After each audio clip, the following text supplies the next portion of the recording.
Hello, Commanders. Automatic Gamer here, and today we will be breaking down the AFC East for the 2026-2027 NFL season. Alright, so the AFC East. Now, this division, it was definitely interesting last year. I mean, I still feel like each division is definitely going into somewhere each every year, but this one for the AFC East this year, I mean, it's definitely going to be a bit of a downer year for some teams because there's mainly, I feel like, only two teams that are going to be competing for the number one spot in the division. First off, let's start with the Buffalo Bills. Now, the Bills, I mean, regardless of the factor, I mean, I know, obviously, if you're a Bills fan, your one main thing, even with your star franchise quarterback, even though you have Josh Allen and you got James Cook on the ground game and you got really good wide receivers, even though that is kind of a core that the Bills have been lacking in here and there for wide receivers. But I mean, their wide receiver room is pretty good, I would say, or it's like average right now. Bills fans, I know, like, your always maiden dream is to always, like, be the ones to go and finally win a Super Bowl, which is incredible, and it was one of the matches that people were looking at this year would either be a Bills, maybe it could be a year where they would go all the way, especially because there was no Patrick Mahomes to stop them, no Joe Burrow, no Lamar Jackson, and no Tua Tagovailoa. But I'll talk about Tua Tagovailoa when we get to the NFC South. That will make sense when I cover that video, so stay tuned for that. But yeah, for the Buffalo Bills, again, yeah, they still had a really good, solid year last year, obviously. They won a lot of games. Obviously, they unfortunately didn't win the division because the Patriots won that. But don't worry, I'll talk about the Patriots here in a few minutes. But yeah, the Bills, it was still a really good year for them, and I mean, they still did really well, putting up good stats, good numbers, winning a really good amount of games. Again, winning another playoff game, and I know their always main objective is going to be getting to that Super Bowl. But I mean, yeah, for the Bills, for Josh Allen, as long as you have him on the team, you can always make sure the Bills are going to be going somewhere within their division of the AFC East, whether if that's to a playoff game or to somewhere else, or just competing for the division overall. Next, speaking of, let's talk about the New England Patriots.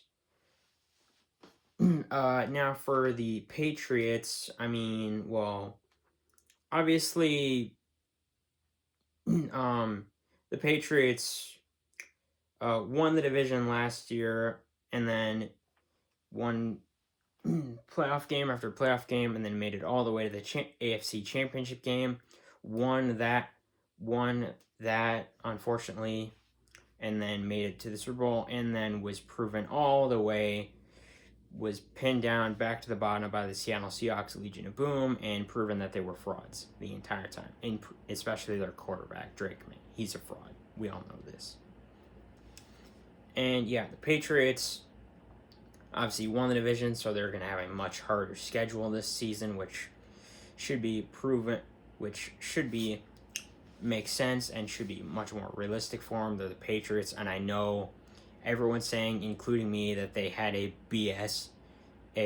easy paper schedule, which I definitely agree with. It was a BS schedule of just teams that you could just easily beat without having to do much. But now that they won the division, that now they're going to be getting a much harder schedule against much harder opponents. And one of them will be against us, so we'll show the Patriots who's boss. I'm excited for that. But yeah, for the Patriots, obviously, especially in the Super Bowl, they had a lot of struggles. Drake May couldn't do anything. He was getting sacked nonstop. Their defense could not do nothing. They were losing pieces left and right. Obviously, there's drama still going on with Mike Rabel, Stephon Diggs. They still have to get that sorted out. There's drama going on with the quarterback, Drake May. And there's just a lot of drama and chaos going on for the New England Patriots. And if you're a Patriots fan, still sucks if there's drama in the NFL, but I'm not certain. But yeah, I mean, the Patriots, although they did attempt to address their problem that they did have in the Super Bowl with offensive protection with their quarterback, because they did draft a couple offensive tackles, some people on the O-line to give Drake May some protection, but then they also drafted a quarterback maybe to rub it in Drake May's face a little bit. So that will definitely not cause drama in the locker room if they took a quarterback in the draft, which, let's be honest, it will cause drama, which will hopefully dampen the Patriots' performance this year. But yeah, for the Patriots, they are hopefully going to get a rude wake-up call that says, oh, hey, what happened last year maybe was some BS and a fluke. So, I mean, maybe we have to wake up to reality and actually realize that we have to win football games and actually battle our way through to get to a division title. So maybe that's what the Patriots are thinking now that this is going on. And so yeah, for the New England Patriots, they gotta realize how much of a weird situation that they're in and actually battle for the division. And I know the biggest competition in the division is going to be the Buffalo Bills, so it's obviously going to be a two-man race between the Bills and the Patriots. If I had to pick between the two, or between who I would want to win the division, between the Jets, the Patriots, the Bills, and the Dolphins, I would pick the Dolphins, mostly because I have a friend who's a Dolphins fan. But I mean, if I had to pick, it would be the Dolphins, but I don't think that's going to happen. But I'll talk about the Dolphins in a minute or two. But yeah, if I had to pick, it would probably hopefully be the Bills, even though I kind of feel weird saying that. But let's just move on to the Jets, and then I'll talk about the Dolphins. Yeah, for the Jets, one of the worst, if not the worst organization in the NFL. Oh my goodness. Jets, obviously, nothing's gone well for them and their fan base for like the past 14, 15 years. I can't even remember. I mean, I'm not a Jets fan. I'm so happy. I'm so happy I'm a Vikings fan instead of a Jets fan. Every time I think about this, I'm like, I'm happy I'm a Vikings fan instead of a Jets fan. Then I don't have to be like that in hell. No, wait, that's the Raiders. That's where you're in hell. That's my mistake. But yeah, Jets fans, I mean, yeah, it hasn't gone your way for like 14, 15 years, and will it ever go your way, and will you ever fix the many, many problems that you have, not only at quarterback, at offense, at head coach, at secondary, defense, at everything, at running back, tight end, everything. You got issues all over. And I know Jets fans are like, are we ever going to be out of this chaotic mess and can actually figure something out? And potentially, I mean, Aaron Glenn is still head coach, and he's figuring out what he can do to turn that franchise around. And obviously, Kirk Cousins is now on the Jets, which I feel like that's kind of the most... Geno Smith is now on the Jets, which I feel like that's the most Jets thing ever, to have Geno Smith at quarterback, which, I mean, is okay. I mean, but yeah, for the Jets, I mean they drafted okay. I mean, because they took couple edge rushers. I don't remember if they took a quarterback or not. I'll have to double check. But yeah, the Jets, they drafted decently.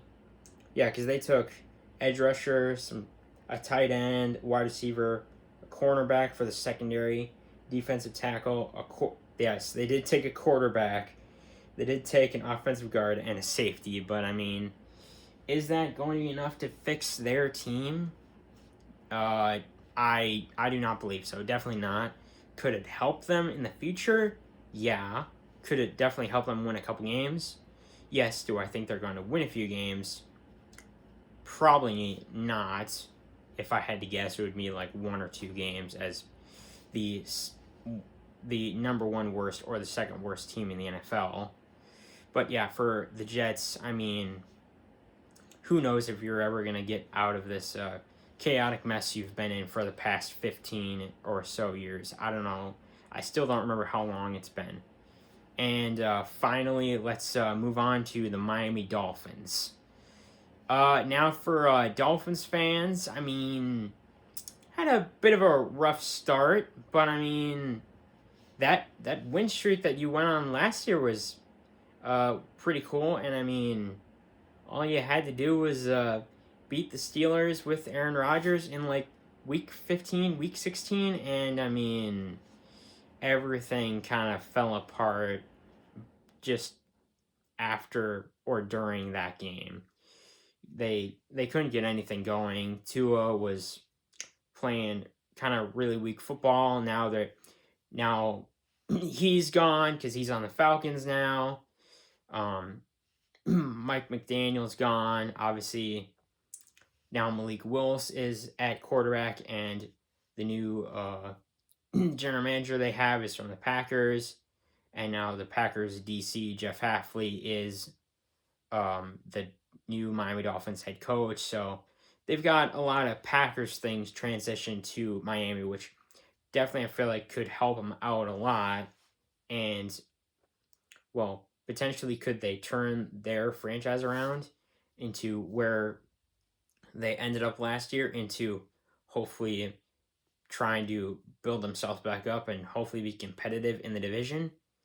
Who knows? Crazy things have happened in the NFL, but I mean the Miami Dolphins, they have completely gutted their team.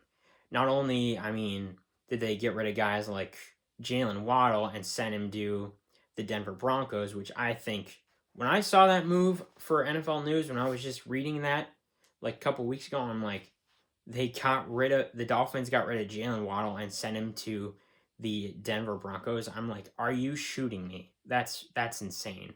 I'm like, yeah, it was crazy, and a lot of our fans in the NFL were like, why the hell did the Dolphins do this? And I mean, yeah, because the only piece that the Dolphins have on their team now is in the run game with Devin Achane, which I mean, I love Devin Achane. He is one hell of a running back, one of the best in the NFL. He's got the speed, and I feel like yeah, he's definitely the best part of their team. But yeah, the Dolphins, they've gutted their entire organization. He's the only piece they've pretty much got left, maybe besides Malik Willis. See what he's going to do for them at the quarterback position.